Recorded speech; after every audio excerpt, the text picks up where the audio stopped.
Good morning everyone, how you doing? It's Paul here from Unusual Things. Now I'm sat down on the seafront today. As you can hear the waves crashing in. Now I've come down here today because of course recent events that happened on Wednesday in Argentina with a young man, 31-year-old Liam Payne. And you know, his life ended very abruptly, just like that. Now there's been reports coming out that the hotel staff were calling 911 for help, or the equivalent in South America, and they were reporting that he was trashing the room and he wasn't in a good condition, either allegedly through alcohol or drugs. Now,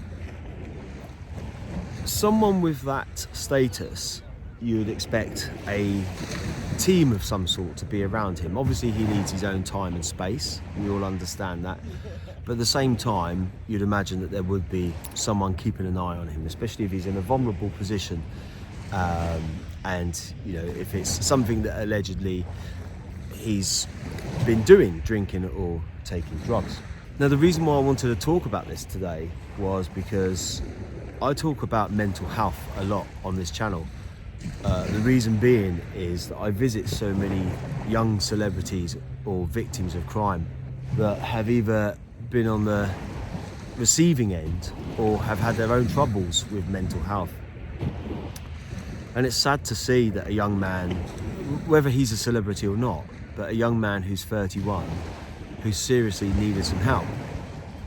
And he was in a privileged position where he had potentially had a team around him or people around him.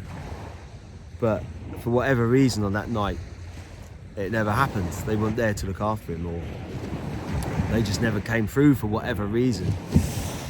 At the moment, it's all up in the air, none of us know. But the main reason why I wanted to come on is because, like I say, I've been to a lot of young celebrities' graves over the couple of years I've been doing this now, a lot. And it's sad, and it's sad to see for anyone. You know, recently I visited Steve Diamond, the gentleman that was on the Jeremy Kyle show. I visited his final resting place. And that was a troubled man. And he called for help and he asked for help. And he didn't necessarily get the help that he required. So all I want to say today is that if you are someone that's out there and you're struggling with mental health for whatever reason, go and seek help. I've dealt with it in the past. I've told my viewers this on many occasions, and I don't hide it.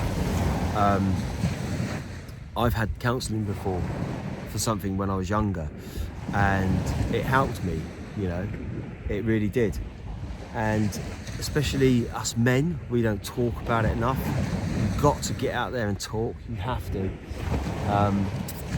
And people that are diagnosed with things such as ADHD or autism later in life, you know, some of them have had addiction problems throughout their life, whether it's been drugs, sex, gambling, alcohol, so many to name.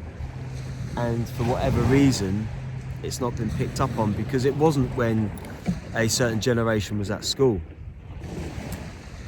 And if you're one of those people that, you know, whether or not you have been diagnosed with one of those conditions, but if you still suffer with addictions or issues, then it's really important that you go and speak to someone to get them sorted. Now Liam sadly did speak about his conditions before and obviously told people what had happened in his life, but it still doesn't stop the matter of fact that a young 31-year-old man somehow ended up from the third floor of a hotel down on the bottom, on the ground.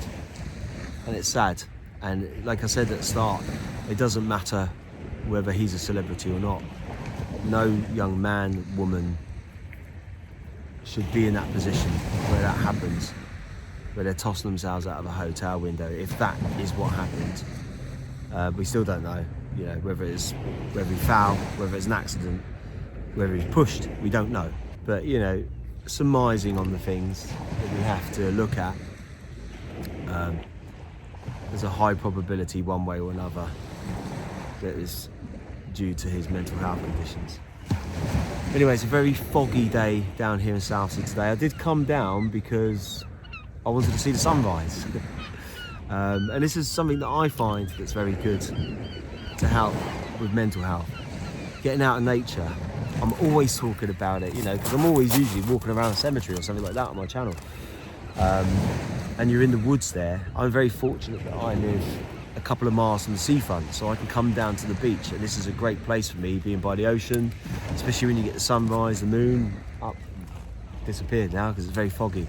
But these sort of things can be a major factor, I should say, in helping you exercise, walking, running, going to the gym, drinking lots of water, you know, all the things that people go on about that you can do. Talking to people, of course, massively. Don't isolate yourself too much. Get out there and find people. That's all I wanted to say today. It's a short video. It's a sad one that you know, we're having to make a video like this again because of some poor young man's circumstances, but it happens. There's lots of helplines out there for people that need it, so make sure you use them. And I'll see you all on the next one. Take it easy.